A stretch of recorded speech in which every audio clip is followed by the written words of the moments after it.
Como cada domingo tenemos la alegría de congregarnos para meditar juntos en la palabra de nuestro Dios y adorarle por quien es y por lo que hace. El 15 de junio de 1520, irritado, el Papa León X tuvo que interrumpir su amada caza de jabalíes para escribir una bula en contra de Martín Lutero, contra ese don nadie del que el Papa dijo inicialmente es un alemán borracho que pensará diferente cuando esté sobrio.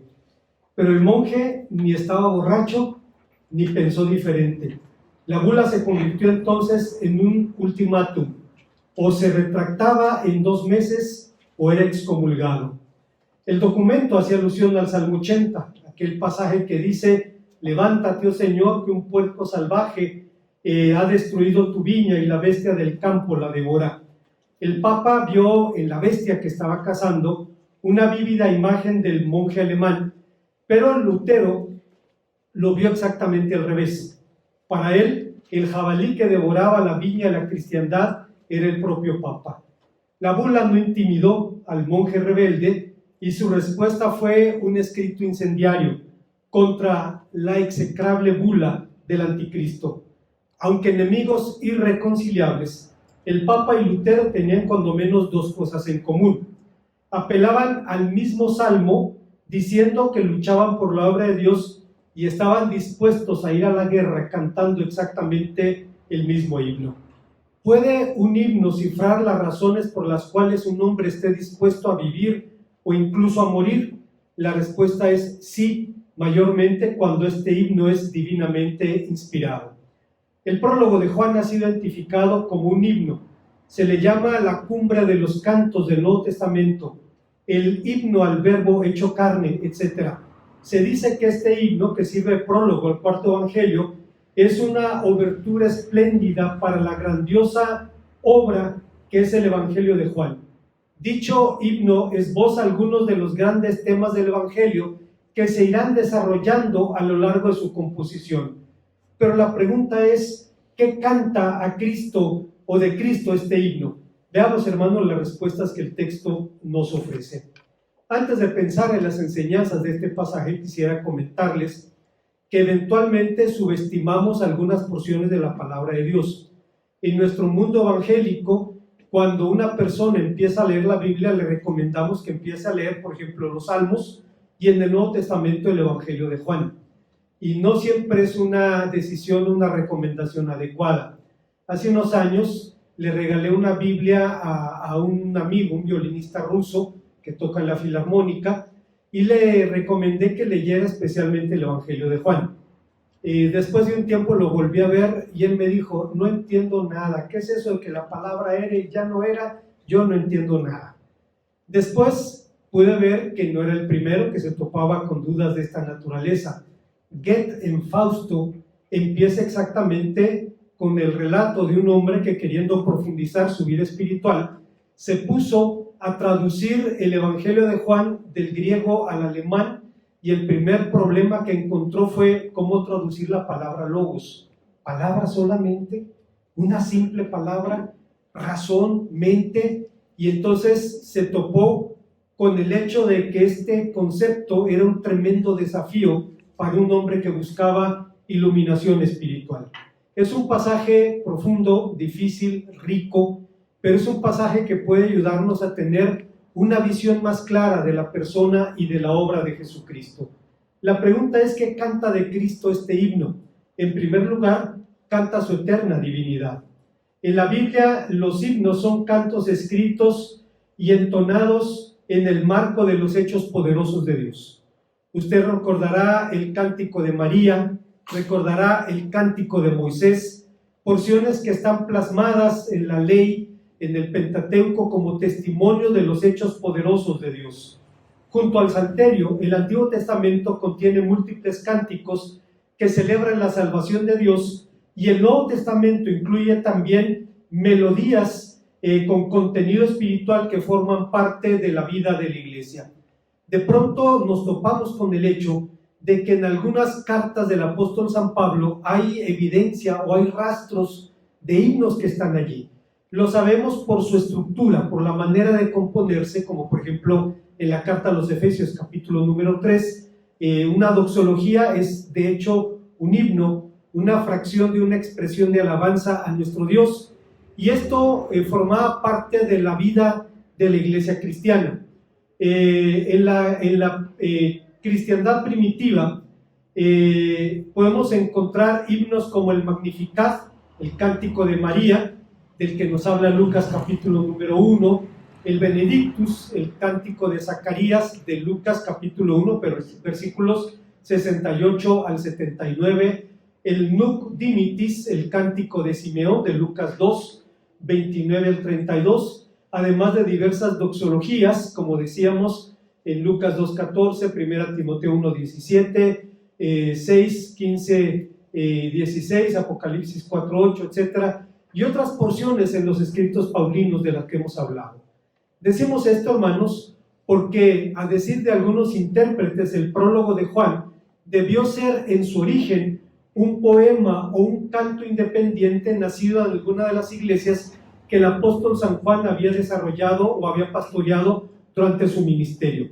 Sabemos, hermanos, que Juan fue obispo de Éfeso y tuvo una influencia muy importante, no solamente a la generación a la que ministró, sino a las siguientes generaciones que fueron dirigidas también por discípulos suyos. Y se dice que en ese marco debió haber sido escrito como un himno el prólogo de Juan, y cuando el evangelista compone su evangelio, entonces se incorpora como su prólogo, que nació en algunas de esas iglesias por el parecido ideológico del prólogo de Juan con otros himnos del Nuevo Testamento. Se piensa que fue concretamente en la iglesia de Éfeso el lugar de origen, y si usted después se toma la bendición de comparar el prólogo de Juan con Filipenses capítulo 2, versículos 6 al 11, Colosenses 1, del 15 al 20, 1 Timoteo 3, 16, encontrará que hay un paralelismo con estas porciones.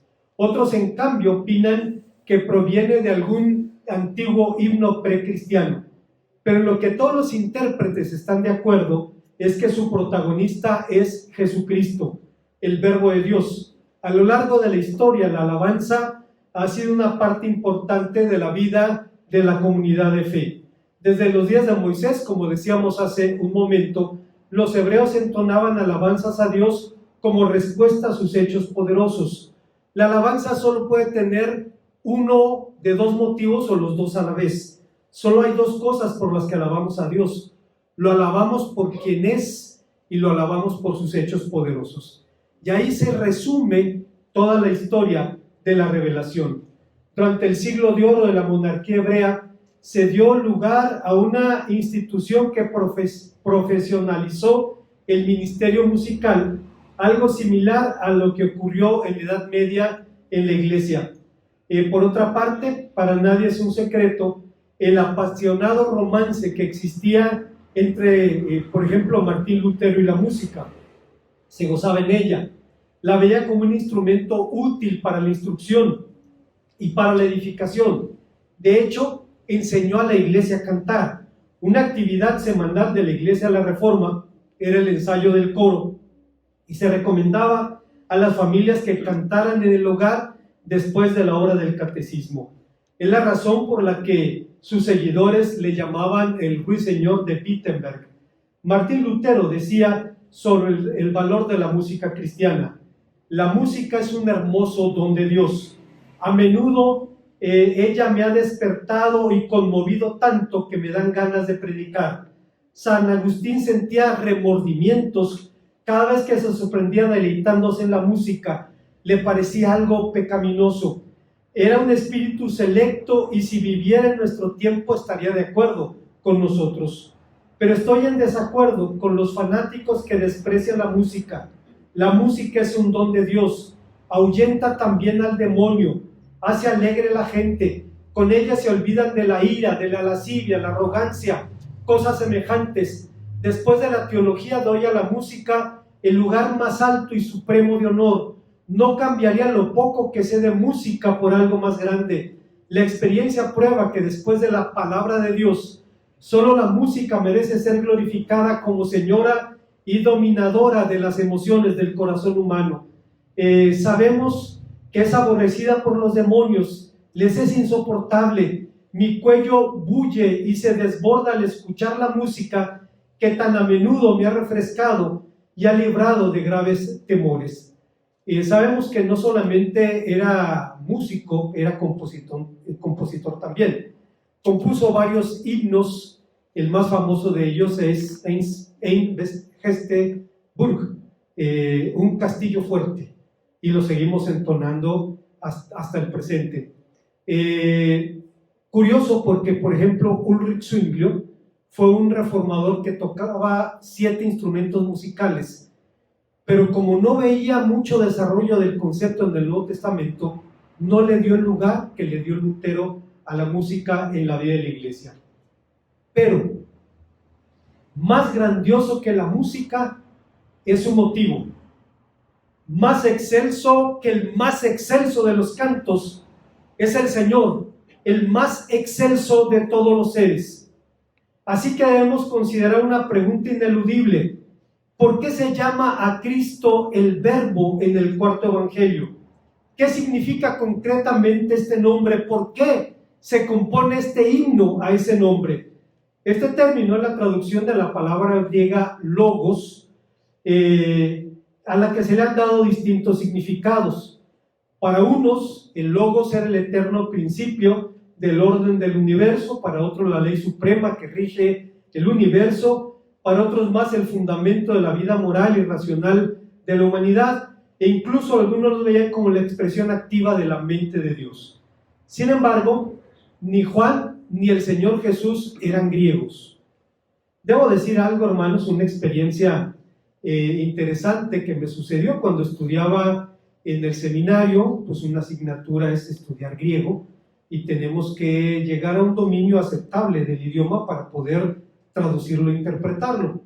Pero el profesor Ricardo Garrett nos decía que debíamos tener cuidado con nuestros análisis porque podemos sobreanalizar el texto, es decir, llegar al punto en que le impongamos sentidos desde nuestra perspectiva, nuestro punto de vista.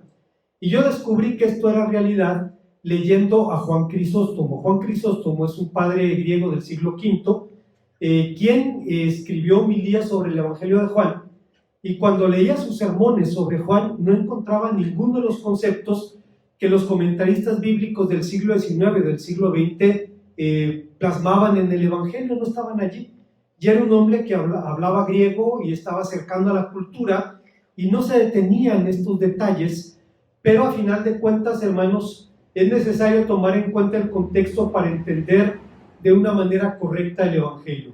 Pero ni el Señor Jesús ni Juan eran griegos. Su pensamiento estaba arraigado en el mundo judío, esencialmente en la Biblia, donde, por ejemplo, se personifica la palabra de Dios convirtiéndola en sinónimo de Dios mismo. Por esta razón, se ha dicho que seguramente el mejor comentario de Juan 1:1 se encuentra en el libro de los Proverbios, capítulo 8, versículos 27 al 30, que dice: cuando formaba los cielos, allí estaba yo, y cuando trazaba el círculo de la faz del abismo, cuando afirmaba los cielos arriba, cuando afirmaba las fuentes del abismo, cuando ponía el mar su estatuto, para que las aguas no lo traspasasen su mandamiento, cuando establecía los fundamentos de la tierra, con él estaba yo ordenándolo todo, y era su delicia de día en día, teniendo solaz delante de él todo el tiempo. Pero el Espíritu Santo guió al autor sagrado a escribir un mensaje que fuera comprendido tanto por gentiles como por judíos, lo que de suyo era un auténtico milagro, pues las mentalidades y los enfoques de ambos pueblos eran radicalmente distintas. Pablo dice, por ejemplo, usted recordará, los griegos buscan sabiduría, y decía también que los judíos buscaban señales. Para los judíos las señales eran importantes, eran evidencia de la obra de Dios, y por eso en el judaísmo se dice hasta el presente: no hay ningún problema que una persona diga que es el Mesías. No hay ningún problema que lo diga, lo tiene que probar. Lo tiene que probar. Y desde la ley de Moisés encontramos que el Señor dice que si algún presunto profeta hablare algo que no se cumpliese, con presunción de su alma habló, yo no lo mandé, no tengáis temor de él. A final de cuentas, la evidencia última de la obra de Dios eran sus hechos poderosos. Eran dos mentalidades distintas. Al judío le interesaba el milagro, al griego cuál era el mecanismo del milagro, cómo podemos diseccionarlo para tratar de entenderlo. Pero el milagro ocurrió. Pese a sus mentalidades y enfoques distintos, ambos pueblos pudieron entender claramente el mensaje. Tanto para los judíos como para los griegos, el Logos representaba el poder dirigente del universo y lo representa como la misma expresión de Dios. Los judíos recordaban que la Biblia dice: por la palabra de Dios fueron hechos los cielos y la tierra, mientras que los griegos recordaban al principio racional que se expresaba en las leyes de la naturaleza, y ambos estaban de acuerdo en que el Logos era el principio de todas las cosas. De una manera milagrosa, Dios guía a dos pueblos radicalmente distintos a ver exactamente el mismo mensaje en el prólogo de Juan. Con todo, algunos cristianos pudieran preguntar: ¿por qué ocuparnos de temas tan difíciles? La respuesta es obvia: porque la palabra de Dios se ocupa de ellas, porque están allí. Porque, a decir del apóstol San Pablo, toda la escritura es inspirada y útil, y porque si no sabemos bien lo que creemos, cualquier viento de doctrina puede arrastrarnos, la pereza intelectual puede convertir a cualquiera en un buen candidato para ser pseudo judío, o tan de moda en este tiempo, o testigo de Jehová. Hay personas que en el presente están obsesionadas con recobrar el pasado judío de la iglesia, resucitar el culto hebreo. Pero si usted va al Nuevo Testamento, no encuentra nada de eso allí. Eso nunca existió, jamás existió. Hoy en día hay personas que no solamente pueden cambiar el día de la celebración de domingo a sábado, sino incluso asumir algunas de las restricciones dietéticas y darle vigencia al Pentateuco sobre el Evangelio. La verdad, hermanos, es que es ignorancia de Jesucristo. Lo he contado en otras ocasiones. Hace unos años, en un curso de hebreo, llegó un alumno que era evidente que estaba allí por razones místicas y no académicas. No quería dominar la gramática, quería aprender algunos elementos de la liturgia y repetirlos para impresionar a otras personas. No le ponía mucho empeño al estudio de la gramática. Y un día llegó con kipas, la gorrita ritual que usan los judíos para ir a la sinagoga, leer la Biblia, etc. Y entonces empezó a repartirla y a darla a cada uno de sus compañeros de clase. Y ahí estaba Raúl Cárdenas. Quienes lo conocen, el hombre debe tener 84 años ahora, es un roble, es un tipo, yo lo admiro mucho, lo aprecio mucho, y tiene una voz muy potente, y con su voz le dice: no, gracias hermano, te lo agradezco, pero no puedo recibir tu regalo. Todos nos quedamos helados, ¿qué pasó? Y como vio la cara del muchacho que le estaba regalando la kipa, le dijo: no puedo recibir tu regalo por dos razones. Primero, por respeto a ese pueblo. Yo no voy a disfrazarme de lo que no soy. Amo y respeto a ese pueblo y no voy a disfrazarme de lo que no soy. Y la segunda cosa, por una razón espiritual. La kipa es un símbolo de la autoridad de la ley sobre la cabeza del varón judío. Perdóname, mi hermano, yo ya tengo autoridad sobre mi cabeza y no es la ley, es Jesucristo. Así es que te agradezco mucho tu regalo, no lo puedo recibir.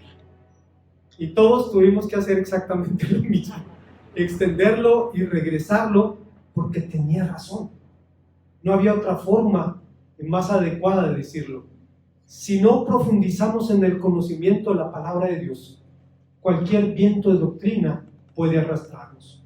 Hay una segunda verdad que encontramos en este pasaje, y es que este himno canta a la participación de Cristo en la creación.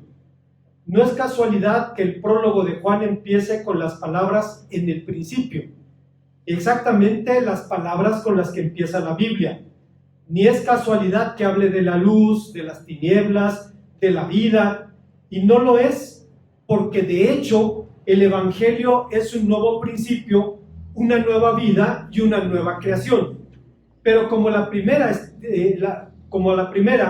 esta creación no fue obra de un ángel o de un agente subordinado, sino de la propia palabra de Dios. Cuando se referían a la primera creación, el Salmo 33:6 dice: por la palabra de Dios fueron hechos los cielos y la tierra.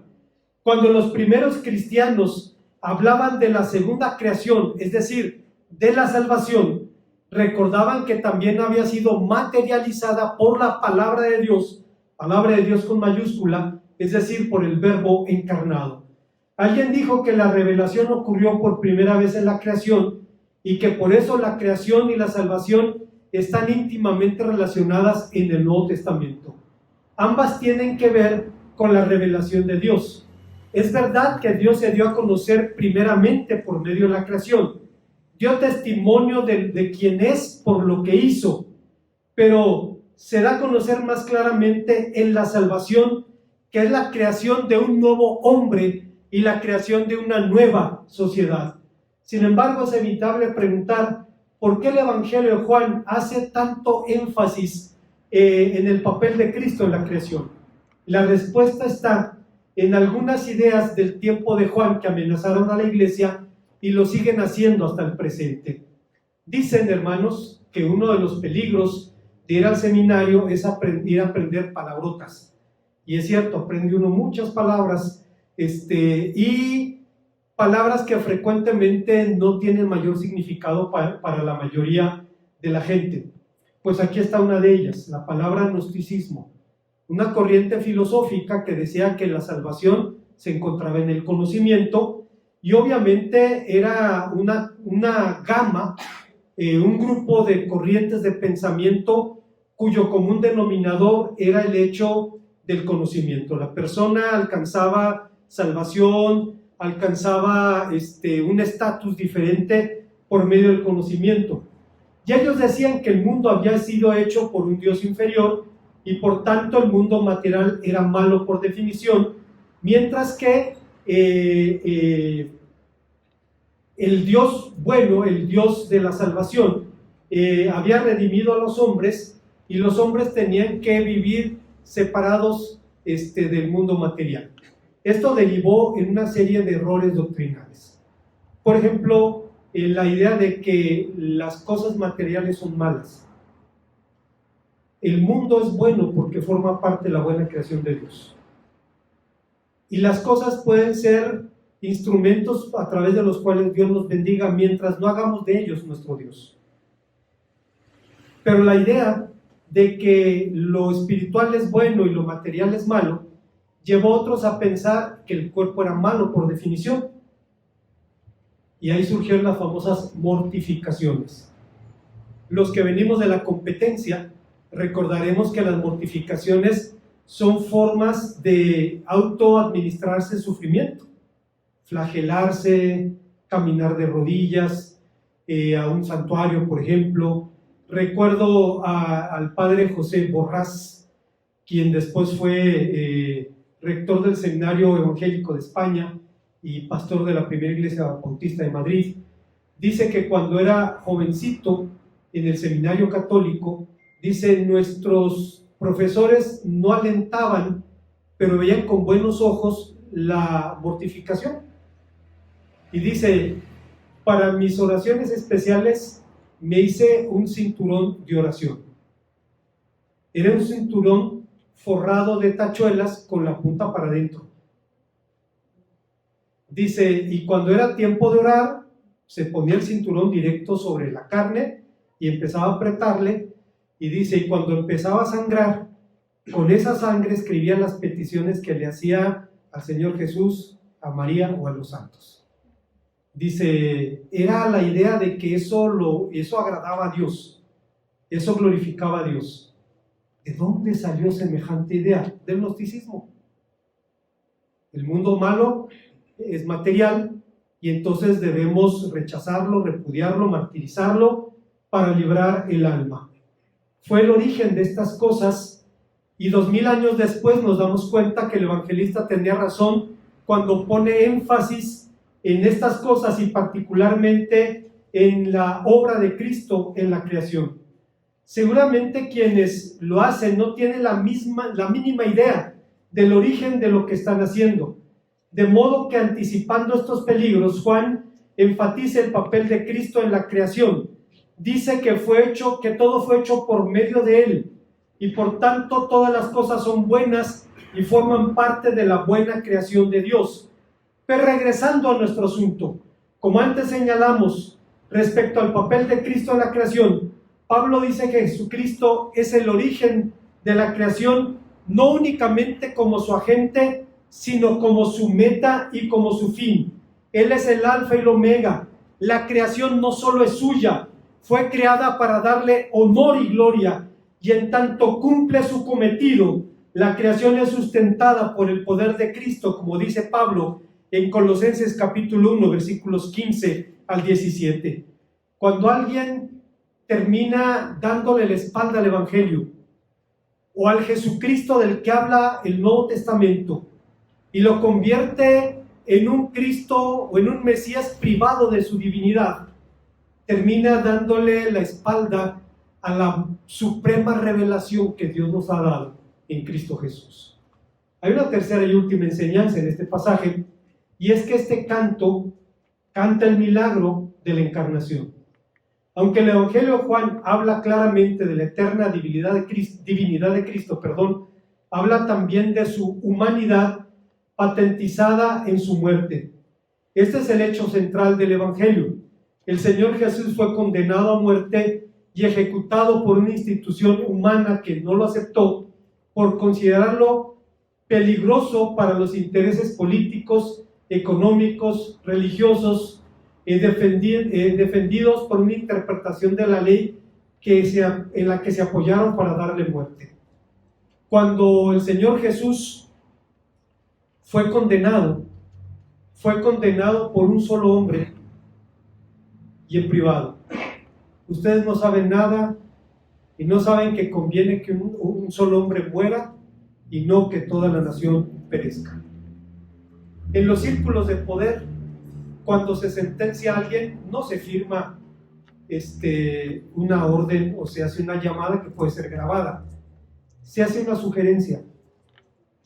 Cuando el diputado Belisario Domínguez, chiapaneco, se opuso al dictador Victoriano Huerta, Huerta dijo: este hombre está hablando demasiado. ¿Y saben qué le hicieron? Le cortaron la lengua. Uno de sus sicarios fue y literalmente le cortó la lengua. Y era un mensaje muy claro: no te metas con el poder. El sumo sacerdote no firmó ni una orden, simplemente dijo: conviene que un hombre muera. Y lo demás es historia, ustedes conocen el relato. Fue la crónica de una muerte anunciada. Si vamos a la Biblia, encontramos que la razón fuimos nosotros, que fue por nosotros, pero a final de cuentas sucedió así. Bueno, en estas condiciones, hermanos, el Señor fue condenado a muerte basado en la interpretación de la ley con la cual trataban también algunos de salvaguardar sus intereses. Pero siendo honesto, la encarnación de Cristo es uno de los temas más desafiantes del mensaje cristiano. Para las otras dos grandes religiones monoteístas, el judaísmo y el islam, la doctrina no solo es incomprensible, resulta escandalosa. La última página del Corán dice: Él es Alá, uno, Dios eterno, no ha engendrado ni ha sido engendrado. Es un mensaje claramente anticristiano. No solo los escépticos plantearon preguntas respecto a la encarnación, sino que eventualmente lo hacemos también los propios creyentes. ¿Es posible que un Dios santo e infinito pueda encarnarse en un ser finito? ¿Cuál podría ser la razón por la que Dios se encarnara? Esta clase de discusiones tampoco es nueva.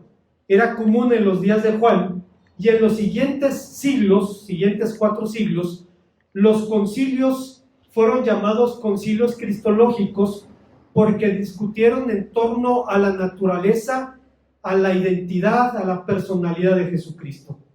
Los que venimos de la competencia recordaremos: engendrado, no creado, de la misma naturaleza el Padre, por quien todo fue hecho, quien por nosotros los hombres y por nuestra salvación bajó del cielo, se hizo hombre, etc. Todavía me acuerdo, hermanos, todavía me acuerdo de eso, pero no es un rezo, es una confesión de fe de la iglesia primitiva que los reformadores magisteriales firmaban al pie, porque decían: no hay forma más vívida de plantear la verdad bíblica que los primeros credos.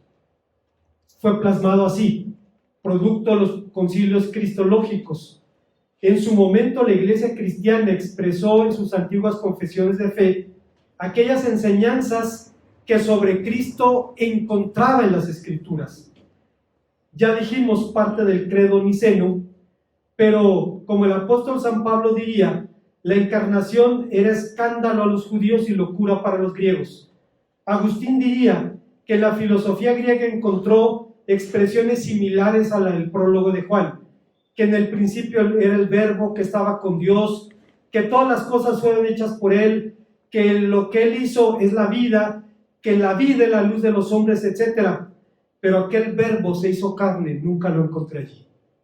En otras palabras, durante la antigüedad cristiana, el prólogo de Juan fue interpretado de muchas maneras por pensadores paganos, pero ninguno arribó a la verdad de la encarnación.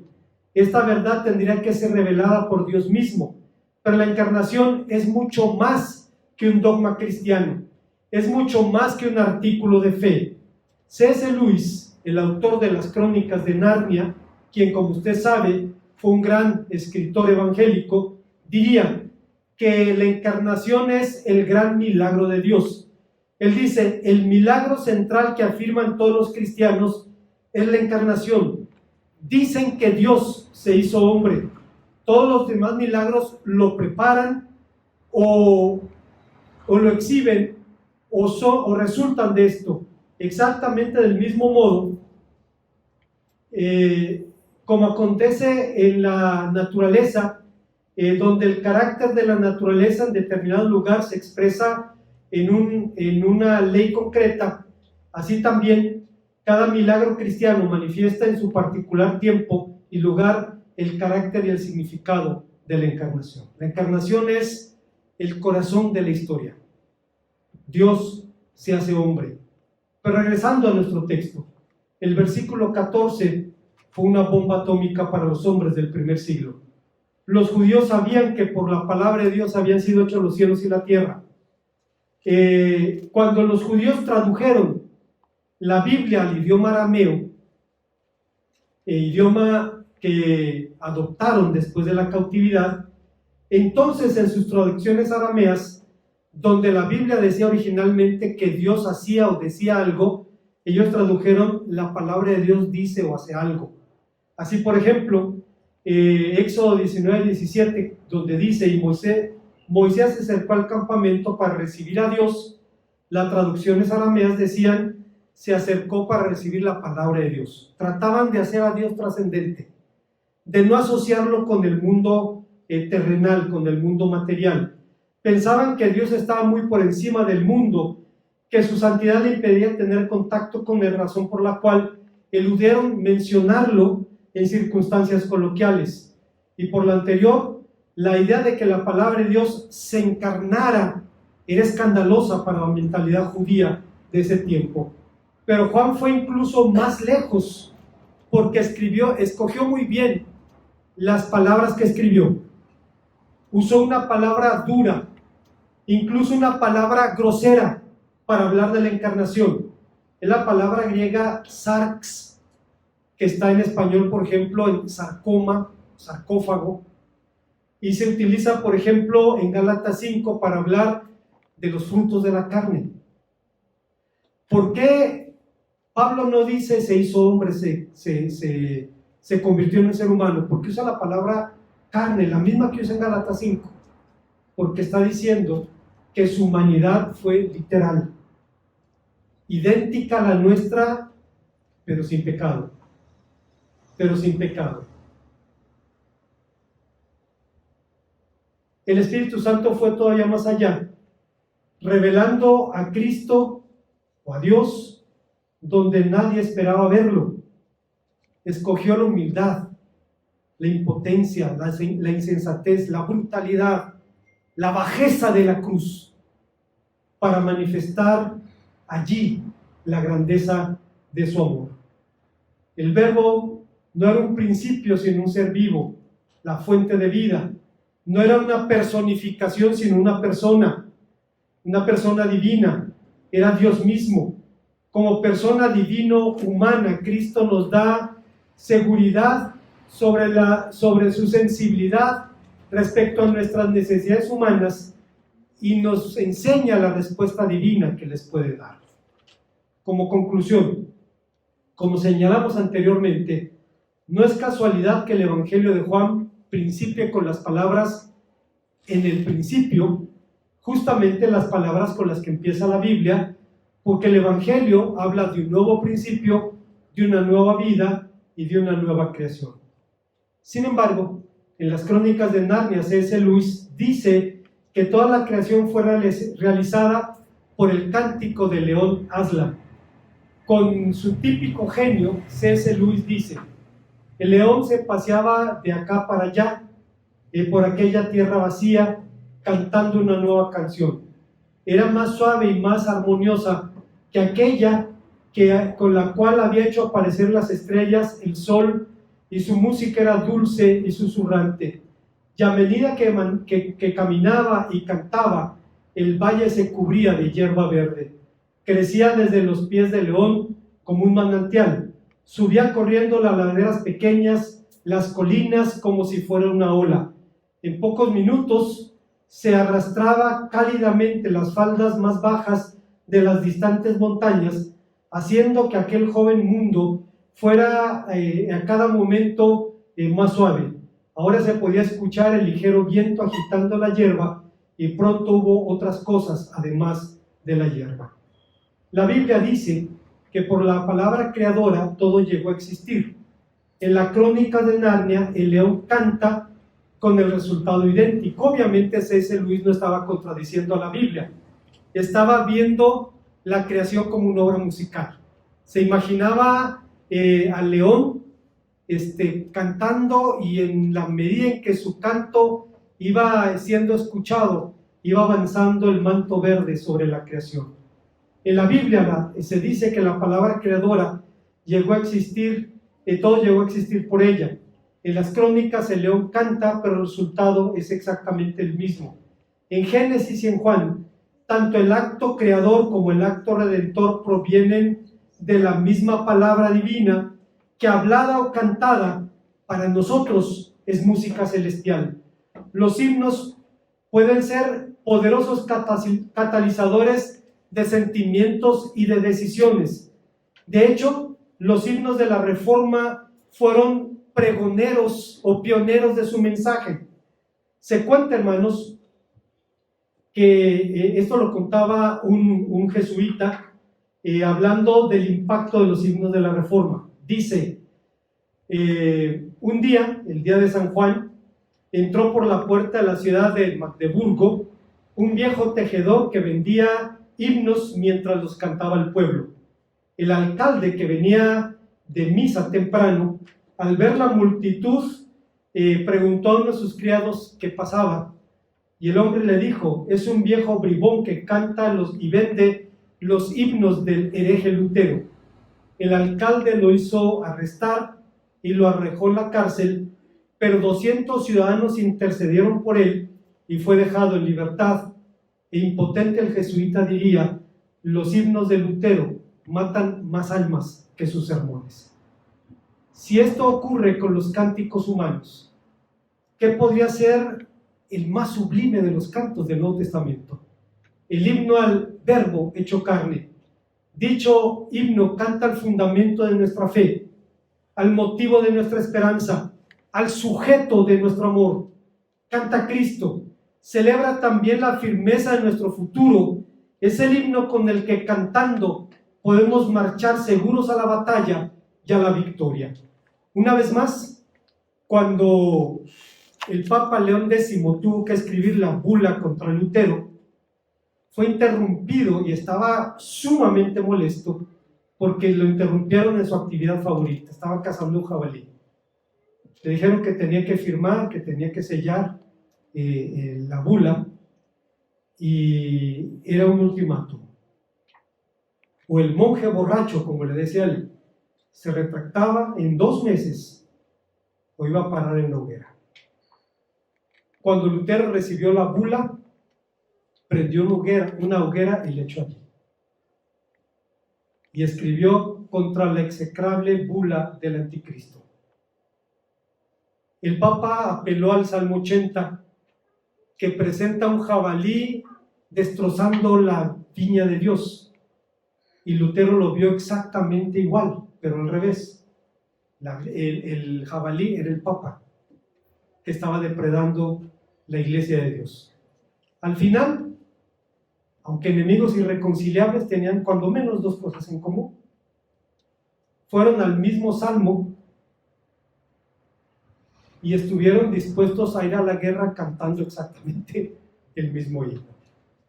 Después, hermanos, Castillo Fuerte se convirtió en la marsellesa de la Reforma, en el himno de guerra de la Reforma protestante.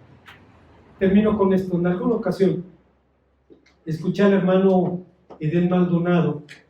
Él era pastor en Tehuacán, creo que se jubiló ya, se retiró ya, y comentaba que en alguna ocasión, haciendo un intento de acercamiento ecuménico, en la catedral de Tehuacán se tocó Castillo Fuerte es nuestro Dios. Dice, obviamente, los protestantes que lo oyeron y no entraron allí. Es decir, no se prestaron para el juego. Dice, pero era un intento de decir, miren, estamos cantando su himno. Bueno, hay muchas cosas más que hay que arreglar antes de sentarnos exactamente a la misma mesa. Es un pasaje apasionante, hermanos, el prólogo de Juan, poderoso, que a final de cuentas se centra en la persona y en la obra de nuestro Señor Jesucristo. Oremos al Señor. Gracias, Padre Santo, te damos, porque nos permites venir a tu palabra en un pasaje tan singular, y darte las gracias por quien es Cristo, tu Hijo amado, y por lo que ha hecho por nosotros. Te bendecimos por esto, en su nombre. Amén.